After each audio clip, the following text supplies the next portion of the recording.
Olá pessoal, tudo bem com vocês? Aqui quem fala é o Tenente Renan Cruz e vamos continuar com a nossa aula, hein? A aula hoje tá bacana também, vamos nessa. Bom, antes da gente começar a aula, vou falar uma coisa aqui rapidinho, presta atenção aí, hein? Olha pra mim. Seguinte, nosso livro didático é esse aqui, beleza? Tá enxergando aí? É esse aqui. Chegou algumas reclamações, coisas assim, de que não está encontrando o livro didático de forma alguma, né? Acho que devido à pandemia e tudo mais, tá difícil de encontrar esse livro didático. A gente vai continuar usando como referência, beleza? Mas as nossas avaliações vão ser embasadas todas nos PDFs, beleza? Então, dá uma olhadinha no PDF, a joia PDF vai estar sempre aí, tá bom? E no PDF tem partes do livro. Tá joia? Então, se você não conseguiu comprar o livro, não está encontrando de forma alguma, não se preocupa não. O livro é uma nossa outra fonte de pesquisa, tá joia? O PDF é o PDF do conteúdo da aula, tá bom? E é isso que será cobrado em avaliações futuras. Beleza? Entendido? Combinado? Então, se não conseguiu o livro, ok. Vai ser usado no terceiro ano também, né? Mas da mesma maneira, tá joia? Então, vamos lá. Bom, só deixar aqui já daquele jeitinho legal, né? E hoje a gente vai falar sobre... Opa, fiz errado aqui, foi mal. Vamos falar sobre arte românica, né? Nosso conteúdo hoje. Bom, aqui é a nossa aula 3. Vamos lá, arte românica. Século V a século XV, o que está rolando aí? Vamos lá, na aula passada a gente falou um pouco do Império Romano do Oriente, o Império Romano do Ocidente, em que o Império do Oriente estava evoluindo mais, tudo mais, lá não foi isso? O que acontece? Acaba que as rotas comerciais, né, acabam sendo controladas pelo Império Romano do Oriente. A gente vai ver que no decorrer da história, conforme alguém controla, alguém tem mais poder ou domínio, né, em rotas comerciais, esse alguém começa a evoluir mais. E é o caso agora do Império Romano do Oriente. Então, de século V ao século X, essas rotas comerciais entre a Ásia e a Europa eram controladas mais tinha o maior domínio do Império Romano do Oriente. O que acontece? A vida social e econômica do povo europeu deslocou-se da cidade para o campo. Consequentemente, as cidades praticamente esvaziaram. Então, nesse período, a gente tem aqui, acompanhando o mouse aqui, né? A gente tem aqui o povo que morava em cidades e logo depois começou a morar no campo. Quando o povo sai da cidade e começa a morar no campo, para a arte, isso é muito prejudicial. Em que sentido, né? A arte começa a não ser mais tão produzida, né? O conteúdo artístico não é tão produzido quanto antes, né? Em cidades, a gente tem uma cidade, é como Brasília mesmo. Se a gente vai ouvir uma música boa, vai ao museu, porque tem pessoas para ver. Se as pessoas moram em comunidades distantes, né, isso não vai crescer tanto, não vai ser tão, não vai evoluir tanto, beleza? Isso aqui é uma parte do livro. Ó. No século VII, apenas as escolas para a formação do clero preservam a cultura greco-romana. Apenas elas preservaram. O que acontece? Já que tinha escolas de formação de pares, né, formação do clero, essas escolas ainda ensinavam a arte. Então elas também ainda preservavam aí a cultura greco-romana, aqueles conhecimentos deixados pelos gregos, captados, modificados alguma coisa por Roma, tudo mais, que a gente foi pegando no decorrer das aulas aí, beleza? Bom, as igrejas, olha aí, as igrejas eram os únicos edifícios públicos que ainda eram construídos. Veja bem, se as pessoas agora moram em lugares separados, né, moram em um campo, então edifício público que recebe o povo, edifício grande, era a igreja. Por isso, contratava construtores, carpinteiros, vidralistas, decoradores, escultores, pintores. Se a gente para pensar então, nesse momento, é a igreja quem contrata a arte, é a igreja que praticamente controla a arte, né? Porque pensa um pouquinho, se é a igreja que constrói, a igreja tem um objetivo, né? E se ela tem esse objetivo, vai querer alcançar esse objetivo. Se ela paga o camarada para fazer uma arte para ele ali, para desenhar ou para esculpir, o que quer que seja, vai ser algo bem específico para cumprir o objetivo, né? Ó, No Natal de 1800, né? Opa, foi mal aí. No Natal de 800, o Papa, ó, tem esse negócio aqui. O que é isso aqui? No do Natal. Ah, rapaz, esse do que tá fazendo aqui? No PDF a gente tira, né? No Natal do ano 800, o Papa Leão III coroou Carlos Magno, imperador do Ocidente. O Papa viu em Carlos Magno a possibilidade de restaurar o Império do Ocidente e restabelecer as relações entre poder religioso e poder imperial. O que acontece? A gente sabe que até então o Império Romano do Oriente estava evoluindo, tudo mais, bababá, né? E do Ocidente estava na decadência, praticamente acabou.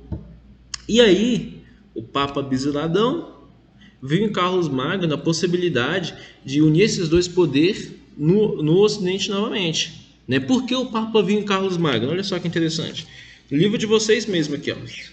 Lê um trechinho aqui, ó. O que ele fala aqui, ó? Arte Românica, página 68. Em 768, Carlos Magno assumiu o poder do Reino Franco, que ocupava a região central da Europa.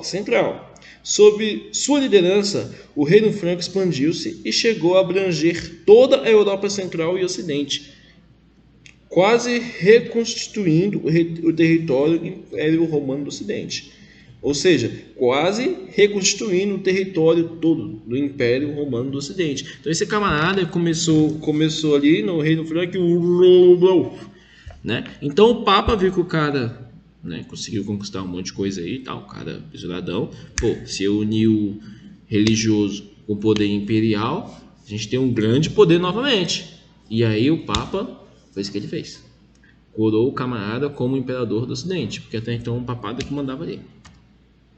Nesse período teve início a um intenso desenvolvimento cultural na Europa Ocidental. Isso aqui é interessante. Ó. Esse período, né, isso é conhecido como Renascimento Carolíngio. O que acontece? Quando Carlos Magno, então, assume o negócio, né, então ele também começa a investir na arte. Né? Então ele começa a investir na arte, então o desenvolvimento cultural agora cresce. Esse desenvolvimento cultural, ele vai basicamente, a gente acabou de ver que estava lá no clero, ele vai sair, não vai ser mais somente no clero, ele vai ser na corte também, né? Beleza? E aí vamos à arte no Império Carolíngio. Vamos lá. No Império Carolíngio, os objetos feitos nas oficinas de arte eram de tamanho reduzido, quer fossem pinturas, esculturas ou trabalhos em metal. Até então a gente tinha ali, quando a gente viu ao passar do tempo aí, esculturas greco-romanas, algumas pinturas gigantescas, né?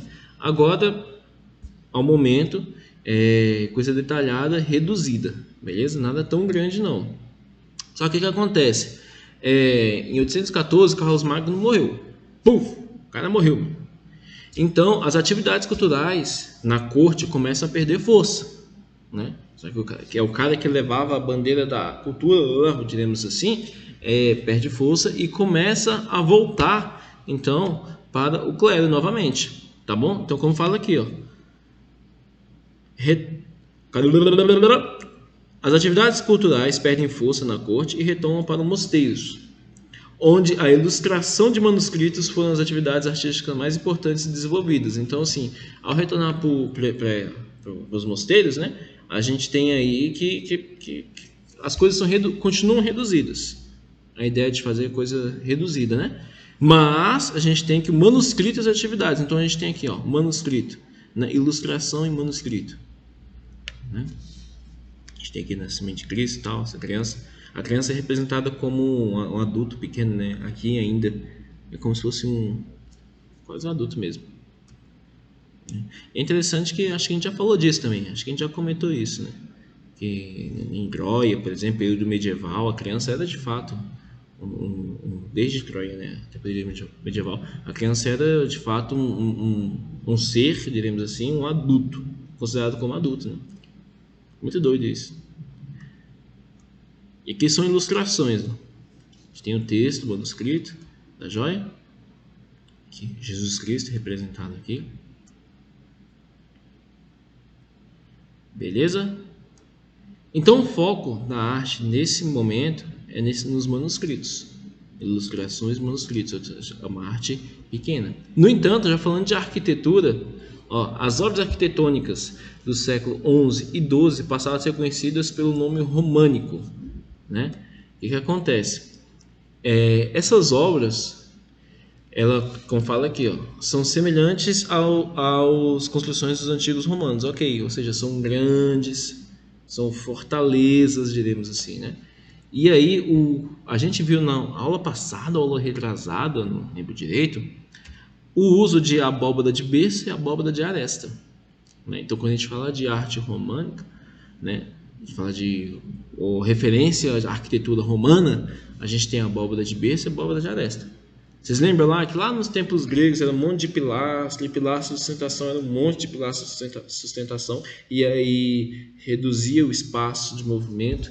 Mas quando vem os romanos, a gente tem aí então o uso da abóbada, o que pode praticamente tirar uma pilastra e ter um espaço maior de movimentação, né?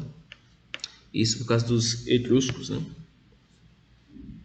Professor, não entendi nada que você está falando. Beleza, se for falar de outra aula, o importante é que os romanos, isso aí, ó, abóbada de berço e abóbada de aresta, em vez de usar aquele monte de pilastro, beleza? E por isso, né, a estrutura, como é similar a essas construções antigas romanas, né, então foi chamada de românica. E aí, as igrejas aqui, ó, eram praticamente fortalezas de Deus. Então, as igrejas eram sólidas, firmes, fortes, né? Olha aqui, ó. Tinha o intuito de simbolizar o poder divino e autoridade religiosa. Então, aquele negócio, poder, autoridade, né? Então, o uso novamente da abóbada de berço e abóbada de aresta, né? Então, os construtores deixaram de construir aqueles tetos de madeira que podiam correr risco de incêndio e tudo mais, e passaram a construir com pedras mesmo, né? Usando aí a ideia de abóbada de berço e abóbada de aresta, como a gente pode ver, por exemplo, nessa abadia aqui, ó, ao interior dela. A gente já enxerga aqui na frente, aqui, ó, se você parar para observar, uma abóbada de berço, ó, logo na entrada aqui, ó. Se fosse um templo grego, diremos assim, o cara quer deixar esse espaço aqui, podia ser um espaço quadradão, ó, e teria que ter pilastra para poder sustentar. Mas como é abóbada de berço, tem mais espaço livre. E aqui dentro, ó, que interessante. A gente enxerga aí também, ó, as abóbadas de aresta, ó. Dá mais espaço. Vamos lembrar aqui, ó. Consegue enxergar aí? O que dá grandiosidade e espaçamento. Beleza?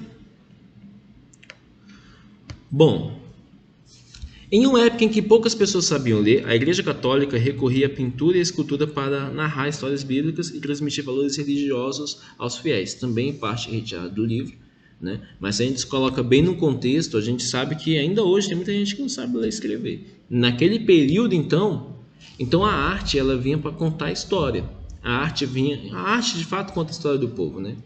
Mas assim, os registros a igreja usava da arte para contar um conto bíblico, contar história para as pessoas, para simbolizar algo também, beleza? Então a gente tem aqui, por exemplo, ainda na abadia, né, abadia de Saint-Pierre, a gente tem aqui, ó, esse portal aqui, ó, grandiosíssimo, isso aqui é gigantesco aqui, ó.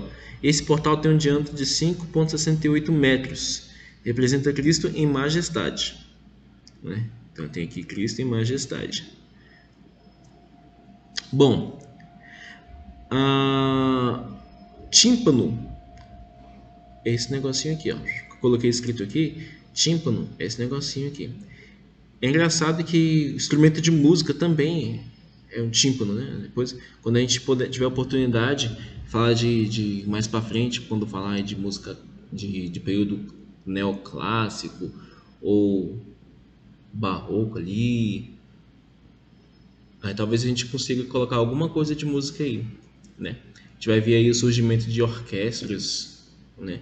E aí surge também o tímpano, né? Mas o tímpano tem esse formato para cima que o cara toca como percussão em orquestra, é muito bacana, né? Mas voltando para cá, vamos lá. Então a gente está no portal da abadia de Saint-Pierre, né? Aqui, como está dizendo aqui, se concentra a maior quantidade de esculturas aqui, ó. Como a gente vê aqui, Cristo em majestade, beleza? Então todos os olhares são direcionados a Cristo, né? A auréola aqui, ó, com essa cruz. E é interessante que é representado ainda como rei. Beleza? E é isso aí. Bom, na mesma abadia, como isso aqui é muito grande, a gente tem uma pilastra bem no meio aqui, ó, para sustentação desse pedaço grande, né? É aquela situação que eu falei agora há pouco. Se isso aqui fosse quadradão, precisaria de uma pilastra. Aqui, ó. Essa situação, precisou de uma pilastra para sustentar. Beleza? E nessa pilastra aí, a gente vê um cara com o pé descalço aqui, ó, identificado como o profeta Jeremias. Beleza? Motivos florais, né? Ou seja, você vê essas voltas assim, ó. Bom, cheio de escultura. Aqui é mais um pedaço, uma parte interna dela, o claustro da abadia Saint-Pierre, beleza? E aqui fala dos capitéis, interessante, os ornamentos desses capitéis, né? Eu coloquei aqui do lado um textinho, eu estou colocando vários textos, né? Vai ter vários textos, pessoal, porque a referência de vocês vai ser o PDF da joia, né? Então, assim, é interessante falar que a gente não está falando de uma basílica, a gente está falando de uma abadia, né? E o que é a abadia? Se as pessoas foram morar no meio rural, para permanecer com cerimônias religiosas ou encontro para trabalhar a vida de oração dessas pessoas, eles se encontravam num ponto. Esse ponto é chamado de abadia. Tá bom? Olha só, as abadias tiveram grande importância cultural. Em muitas delas havia biblioteca, biblioteca, e que foram fundamentais, seja para a preservação de obras de antiguidade, seja pelas cópias que faziam das obras gregas e romanas, né? Então, assim, se é um ponto, não tem mais cidade, mas tem abadia, um ponto em que o povo se encontra, a comunidade se reúne, né? Então ali vai ter um desenvolvimento cultural. Para ter desenvolvimento cultural, a gente precisa de um do outro. Na verdade, o ser humano é assim, né? Viver sozinho a gente necessita, né, de outros. No final das contas é isso, amigos, familiares, até cachorro, gato, né? É isso aí mesmo, a gente precisa. Então, assim, para ter o desenvolvimento cultural, né, há essa necessidade. Então, quando se tem as abadias, quando se tem um ponto que mesmo as pessoas morando longe se reúnem, ali tem o desenvolvimento cultural, tá bom? Registro histórico, beleza? E essa grandona que a gente viu aqui, então, é uma abadia. Vamos lá que o tempo está quase acabando. Bom, Rota dos Peregrinos, do que se trata? Até os dias de hoje, na verdade, ainda tem essa ideia de peregrinação, né? Que o pessoal faz por aí e tal, que você anda junto com o pessoal, paga lá, faz uma rota, passa por um caminho que são considerados como caminhos santos, né? Então, peregrinação católica por lugares considerados santos. Aqui, ó, Jerusalém, Roma e Santiago de Compostela são os 3 lugares principais que fazem parte dessa rota aí, tá bom? Mas por que a gente está falando de Rota dos Peregrinos? Na Rota dos Peregrinos, né, a gente também tem um grande desenvolvimento artístico. Então, já que tem a Rota dos Peregrinos, já que tem uma rota específica, por essa rota também eram construídas igrejas, né? E aqui a gente tem uma aqui que é a Basílica de Saint-Sernin, né? Também, essa aqui é uma página do livro que eu tirei foto, tá joia? Para colocar aqui pra gente, falando dessa basílica aqui, tá joia? Então a gente tem aqui vista lateral da basílica, a vista interior dela. O que é interessante? Já que a gente está falando de uma rota, as pessoas passavam por lá, né?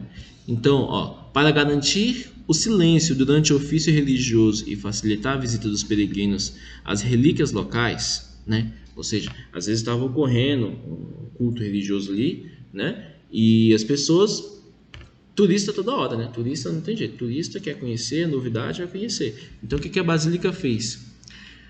Apresentava a solução arquitetônica. Em torno da nave central há um corredor contínuo que também contorna em um segmento curvo ao altar-mor, né? Então aqui, ó, nas laterais, quem quer participar no caso acho que é missa, né? Quer participar da missa, participa aqui.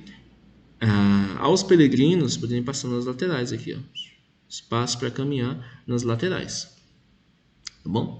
Esse corredor chamado de ambulatório dá acesso às capelas onde ficam expostos os objetos sagrados e relíquias. A nave central, por sua vez, é ocupada por quem deseja assistir a cerimônias religiosas, justamente, novamente. A nave central, quem quer assistir, e aos corredores, falou de capelas, nas laterais, assim, às vezes em muitas dessas igrejas é encontrado capelas, beleza? Né? Mas tem um corredor, a nave, o corredor lateral, para que as pessoas possam passar em silêncio e não atrapalhar a missa, beleza? Bom, aqui ainda é uma foto ampliada, né, da vista lateral. E aí, só coloquei aqui que isso aqui é interessante. Só a formação, né, ela tem essa espécie de torre aqui, né, essa cúpula gigante, né, uma espécie de torre, bem no meio, né, de uma formação arquitetônica de cruz, né? Então a gente tem uma formação de cruz. Tá joia? Mais para frente a gente vai ver algumas arquiteturas que são basadas nisso, né? Cruz grega, cruz latina, a gente vai falar disso mais para frente, tá bom? Mas aí a gente tem isso aqui, ó, essa espécie de torre ou cúpula aumentada, diremos assim, bem no meio dessa cruz, beleza? Quando eu falo cruz não sai meu R, mas tudo bem, meu R não sai não, é isso aí mesmo, cruz, fica tipo cruz. E meu nome é Renan Cruz, né? Muito doido isso. Gente, ninguém me entende. Mas beleza. Voltando para a aula aqui. Acorda aí. Arquitetura românica da Península Itálica. Bom, quando a gente fala de arquitetura românica, a gente já falou que é dada por causa da influência da arquitetura romana, não é isso? Se a gente fala na Península Itálica, a gente ainda vai ter influência greco-romana da mesma forma. Tá bom? Mas aqui na Península Itálica, a mais conhecida, aqui no exemplo, a igreja mais conhecida é a Catedral de Pisa. Olha, rapaz, está aqui em G, já olha aí, rapaz. Eita, que tem um errinho aqui, mas se preocupa não, depois a gente ajeita isso aí. Bom, Catedral de Pisa é a mais conhecida. Ela teve a sua construção iniciada aí, como está ali embaixo ali, ó, 1063. Né? Também tem essa planta de cruz que a gente acabou de falar, né? A cúpula grandona ali sobre esses pontos, encontra esses braços dessa cruz, tá joia? E a gente chamada de Torre de Pisa aqui, ó. A galera conhece, né? Aqui que está interessante, né?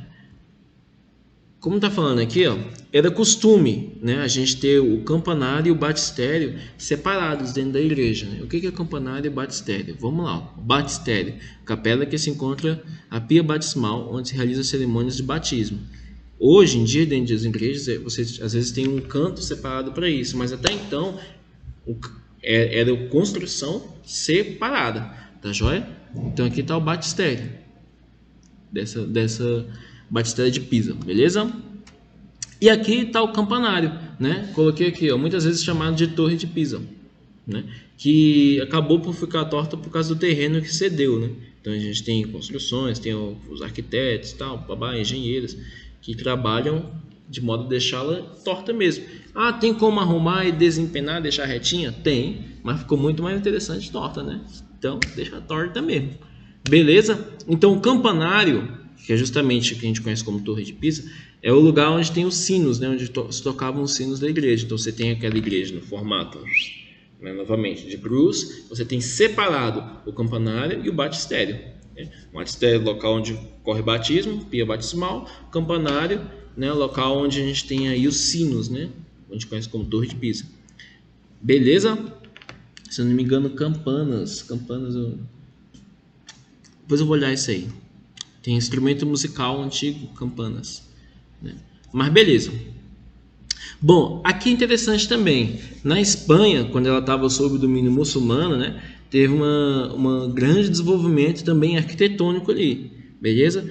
Basicamente, quando a gente tinha lá aquela coisa de abóbada de aresta, né, abóbada de berço, aqui teve uma grande evolução quando teve o domínio muçulmano, né, que é o arco lobulado e o arco polilobulado. O que é arco lobulado e polilobulado? A gente tem essa grande mesquita aqui de Córdoba, né? E dentro dela a gente vai encontrar esses arcos. Lembrando aqui, ó, arco basicamente essa formatação aqui, né? E aqui, ó, Aqui a gente tem arco lobulado, ó, que é uma espécie de monte semicírculo. Olha que interessante. Né? Então, em vez de ter somente aquela coisa reta, assim, arredondada, a gente tem uma espécie de vários semicírculos, ó, todos decorados, inclusive. E tem polilobulado também. A gente pode enxergar aqui atrás, ó. Você vê que é como se fosse daqui até aqui em cima, ok, né? Opa, mas segue aqui, ó, mais e mais. Polilobulado quer dizer que tem essa coisa esse lóbulo, não sei se chama assim corretamente, mas tem essas espécies de semicírculo mais vezes, né? Então a gente enxerga aqui, ó, como vocês veem aqui atrás, arco polilobulado. Beleza? Então esse aqui foi um grande desenvolvimento arquitetônico em Córdoba, né? Beleza? Bom, aqui é a cúpula. Gente, mais coisa. Olha, uma letra. Oh, Jesus. Desculpa aí, pessoal. Tem uma escrita errada aqui, mas vai acertar no PDF. Rapaz! Mas beleza. Olha só, a gente vê aqui novamente esses arcos que a gente acabou de falar, né? Lobulado e polilobulado. E a gente vê essa cúpula também, que eu acho super interessante. Olha o formato dessa cúpula. A gente vai enxergar que tem várias cúpulas em Basílica e tudo mais, que é aquela coisa gigante, bonito, tal, representar o céu, bababá. Mas a formatação dessa cúpula aqui também é super interessante. Aqui no livro de vocês vai estar na página 75, tá bem? Né? Que a gente enxerga aqui, ó, espécies de vários arcos passando aqui, ó. Arco, que se cruzam, que se encontram, que se passam. Beleza? Bom, para a gente finalizar a aula, que temos somente 4 minutos aí, a gente vai falar sobre pintura românica. A pintura, né, ela não foi muito assim desenvolvida, a gente não tem assim, tipo uma coisa gigantesca de várias pinturas ocorrendo, não, tá bom? Olha aqui, ó. A pintura românica praticamente não registrou assuntos profanos. Por quê? Se era domínio da igreja, né? Se é a igreja que dominava, se era a igreja que pagava o artista, então não tinha assunto profano, a não ser que alguém em algum lugar pintasse alguma coisa. Profano não quer dizer quer dizer basicamente aquele que não é da igreja, beleza? Que não envolva religião aí ou Deus. Para as igrejas, mosteiros geralmente eram escolhidos temas como a criação do mundo, do ser humano, o pecado original, a arca de Noé, símbolos evangelistas e imagens de Cristo em majestade. Uma daquelas primeiras que a gente viu lá na frente, né? Cristo em majestade. Então, assim, eram temas bem específicos com objetivo. Tá joia? A gente tem um domínio da igreja, então, né? E aqui é uma das mais conhecidas, né? Que é também Cristo em majestade. Tá joia? Só que o que acontece? Eu coloquei aqui, ó, características, deformação e colorismo. Quando a gente fala de deformação, a gente fala até mesmo do corpo, né? Você vê que o braço é alongado, né, de Jesus Cristo ali, Cristo é representado aqui, ó, o braço é bem alongado, né? Até fala aqui também, ó, cadê, ó? Valorizar o gesto, né? Essa coisa de abençoar os olhos mesmos, né? Os olhos mesmo bem expressivo, né? Bem expressivo, bem olha, assim, ele não está bem direcionado ao espectador, assim, diretamente, mas é bem expressivo, bem aberto, né? Com essa ideia de, coloquei aqui também, ó, intensidade, né, na sua vida espiritual, beleza? Então a gente, desculpa, a gente tem essa coisa de deformação, né? E a coisa do colorismo, né? Da coisa da cor, né? Que eu não tenho muito essa preocupação com tom, meio tom, coloquei aqui, ó, jogo de luz e sombra, eu não tenho muita essa preocupação, não, beleza? É o emprego da cor, forte mesmo, colorido, né? Mas a maior preocupação, de fato, é a mensagem que está sendo passada, né? Então, é Jesus Cristo em majestade, né? Com o braço a abençoar, diremos assim, tá joia? E com o olhar altivo, né? Né? Como que mostra, assim, a sua intensa vida espiritual. Beleza? Bom, então como eu falei, de pintura a gente não teve muitas grandes coisas, não teve muita evolução não, mas na parte de arquitetura, com certeza. Pessoal, é isso aí, valeu por hoje, obrigado por mais essa aula, tá bom? Novamente, a respeito do livro, se você não conseguiu, não tem problema, acompanhe pelos PDFs, beleza? E vamos junto, a gente chega lá, tá bom? Novamente, obrigado. A gente se encontra em breve. Valeu! Tchau, tchau!